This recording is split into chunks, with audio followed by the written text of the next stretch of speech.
is Mia Tignor, and I am the Emerging Technologies Librarian at Indian River State College. And I'm going to be talking about Indian River State College and the Digital Archive, a project that we've been working on to digitize local history artifacts and put them within our digital collection. So before I get into the actual project that we were working on in 2018, I did want to give a little bit of background about what we've done with our institutional repository and digital archive so far. So we originally created an Islandora site, which is hosted through FALSI in about 2016, and we wanted to make an institutional repository where we could start to collect the scholarly work of our students, faculty, and our staff at the college. So to begin with, we actually began to make digital collections, including some recordings from some library events, including panel discussions, different student projects, as well as theses and dissertations that were actually done by our faculty and staff member.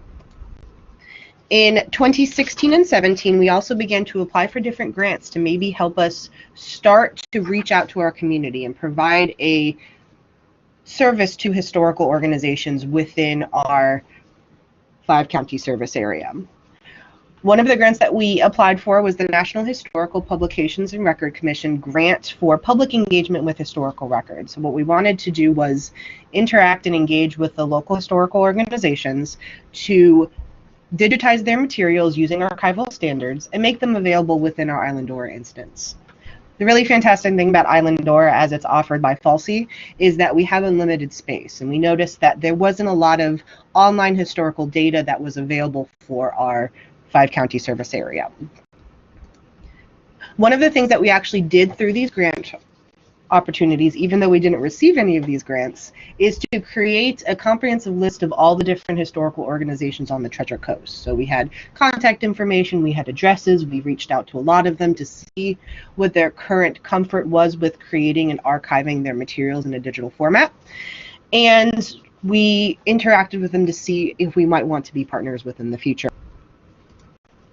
Of course, we also have our own institutional archive as well, and so we have course catalogs back from our first year. We have information from our different presidents, as well as a lot of different really cool student information too. We've got yearbooks and the newspaper collection that I'll be talking about a little bit later that we worked in with our class.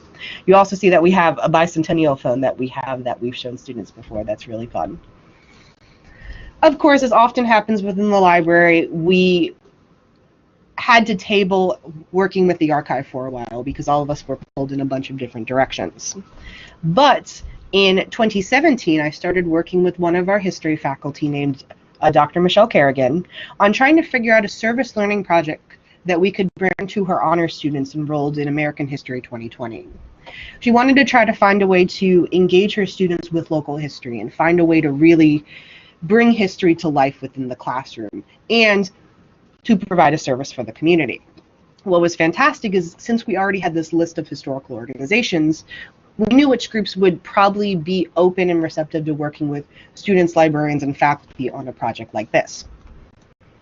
At the very beginning of our process, though, we wanted to make sure that our different projects aligned with the goal of the Florida college system. And so the main goal that we were looking at is going to be to maximize student learning and success. How do we engage students that might not be interested in history with the local history that we have in this area? The more specific purpose would be to conduct archival research and cataloging primary sources and how it provides firsthand experience in historical research. This shows how historians find evidence for the narratives that they write and the significance of time and place, so the context of the historical events that they're actually looking at. From this purpose, we created several outcomes. So our first outcome was to develop historical thinking skills for students, and of course to increase information literacy. How is history created? How do we evaluate different types of historical resources? We also wanted to strengthen organization and communication skills for students, and to have students gain experiences in the digital humanities by creating these digital resources, to show them that there are different ways to practice history in different locations. So how we actually set up this project is that we decided to break it up into different class sessions for students.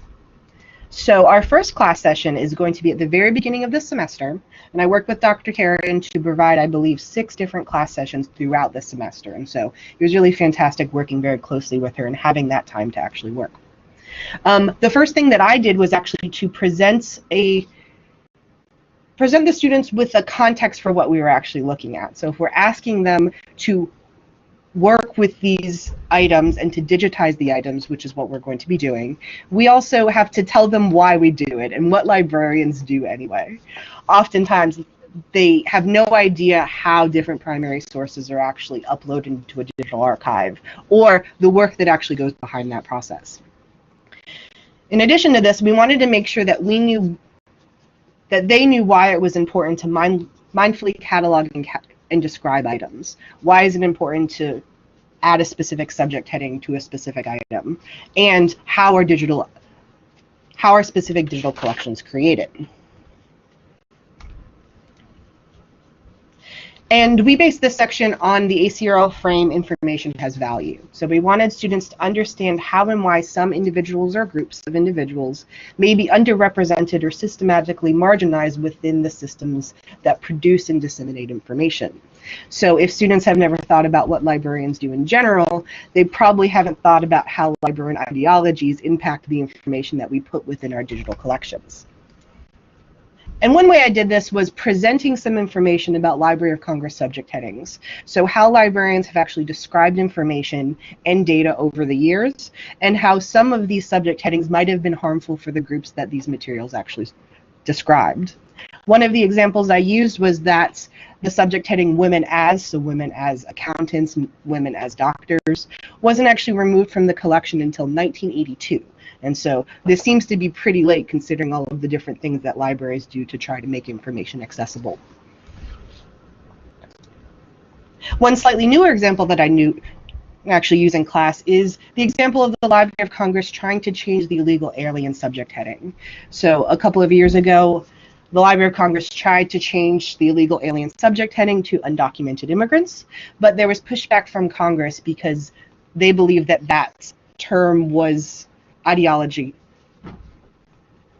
It was a charged term. It's used in different legislation, and they thought that the Library of Congress trying to change that had a political stance. So we talk a little bit about how these different subject headings might impact our understanding of the information that they're created. Once I've kind of given them an overview of cataloging in general and why we put this information into digital collections, students have a choice of actually choosing one of several different physical collections to begin to digitize. And so one of the collections that we have is the Pioneer Press newspaper, which was the Indian River State College student newspaper from the 1960s all the way up to the 1980s.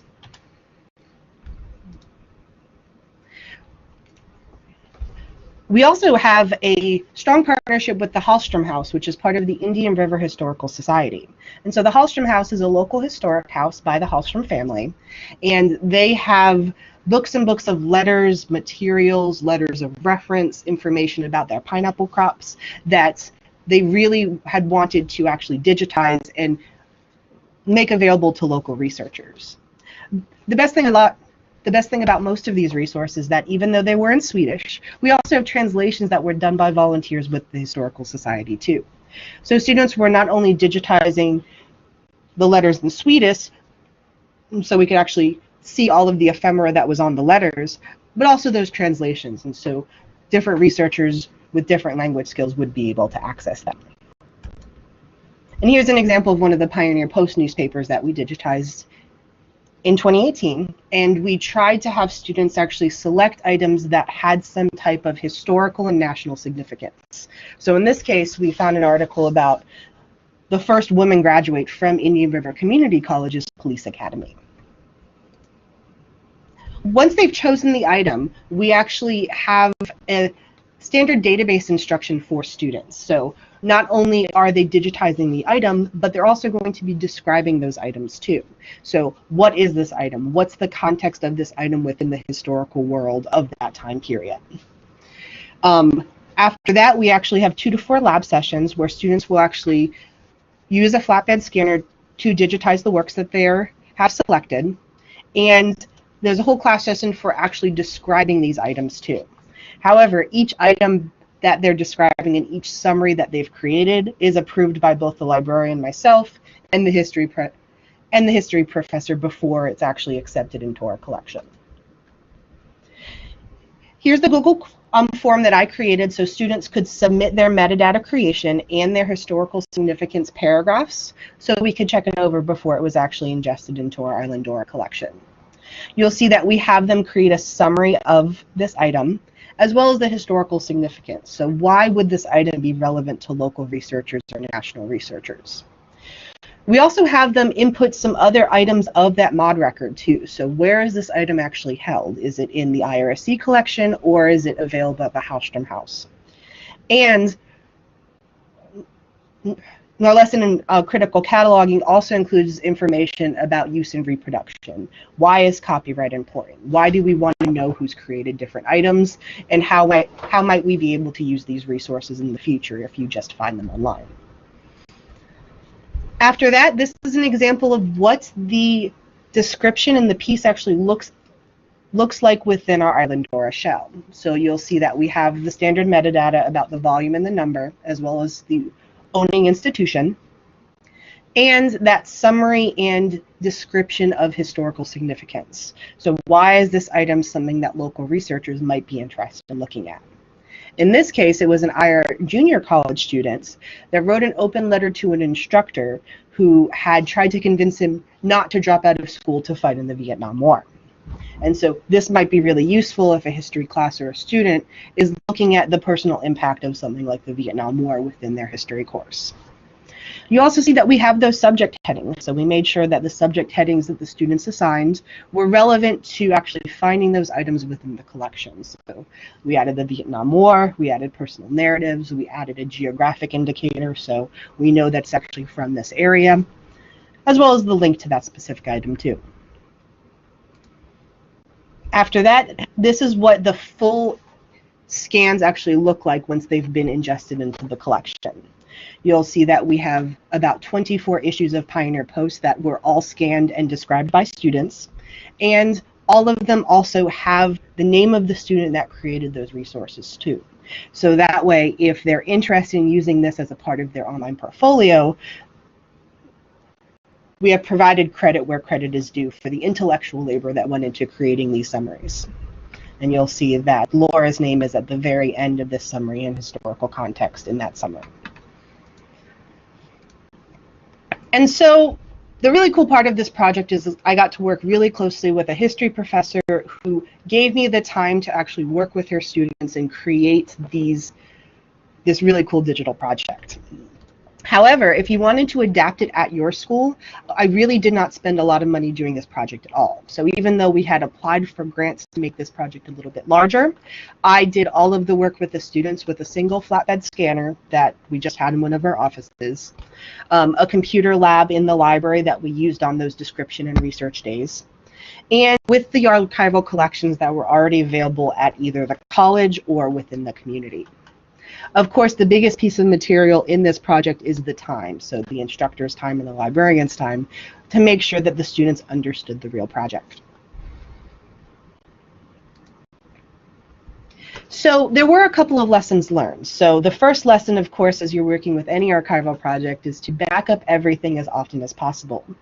Because I was using a flatbed scanner, and in one case a laptop that I would bring physically to the classroom, if you happen to leave your laptop in the car for a couple of hours and that gets stolen that day, all of the student work that was done that day is actually lost. So after that, I learned to automatically upload everything to Google Drive as soon as they're actually working on their materials, not wait until I get back to my home office to actually use that.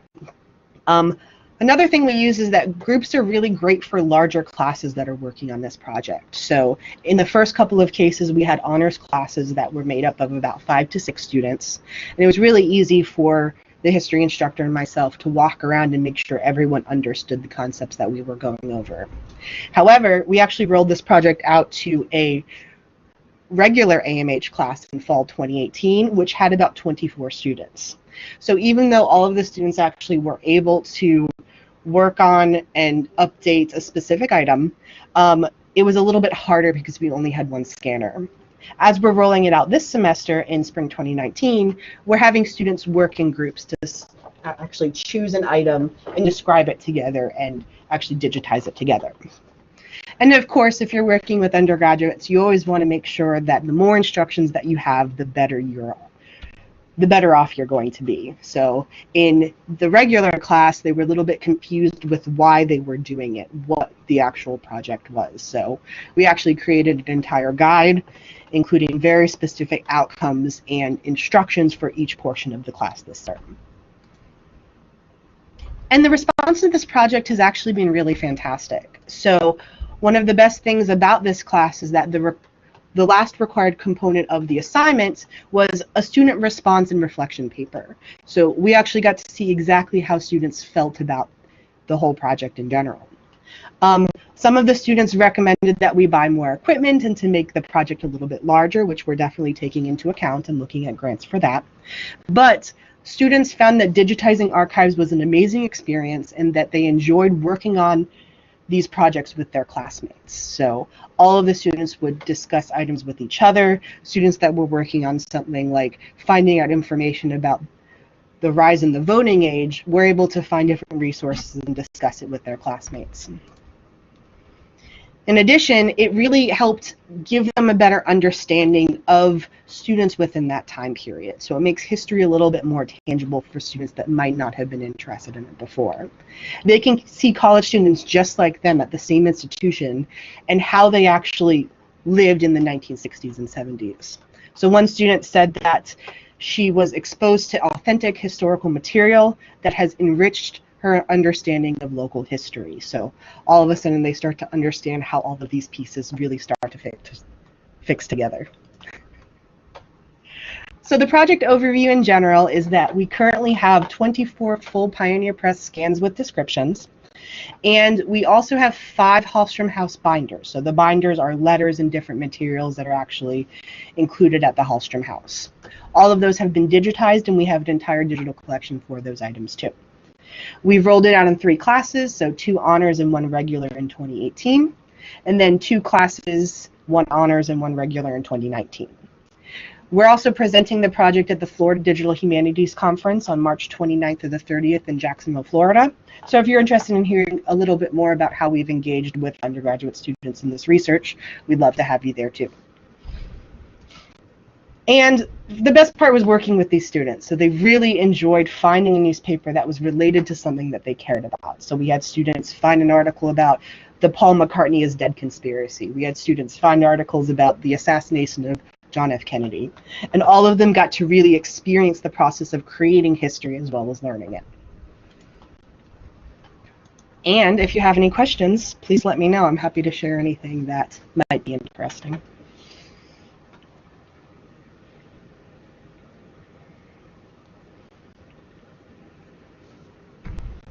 Well, thank you for sharing that marvelously ambitious project. It's so exciting to see digital history being in their own hands, as it were.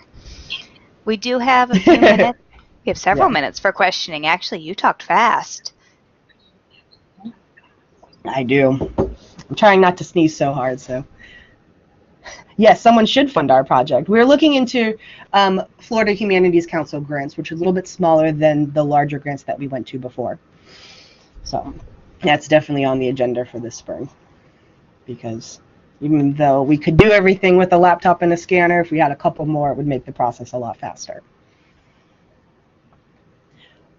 One other thing that was really cool is that students that were a little bit anxious about using technology, they really had hands-on experience using things that they'd never used before. So we had some students scanning different items. We had some students actually using OCR technology to take the translations from the historic houses and place them into a machine-readable format so they could be searchable within the collection too. So, yeah. Absolutely. Actually, being able to see real local documents with historical information, we have a fantastic archive, and some of the stuff we definitely want to put online over the next few semesters to make that more accessible to students.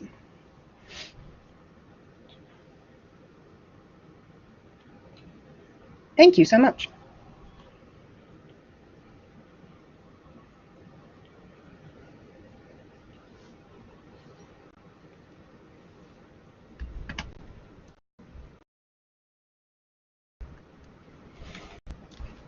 Well, if there are no other questions, I guess we will move on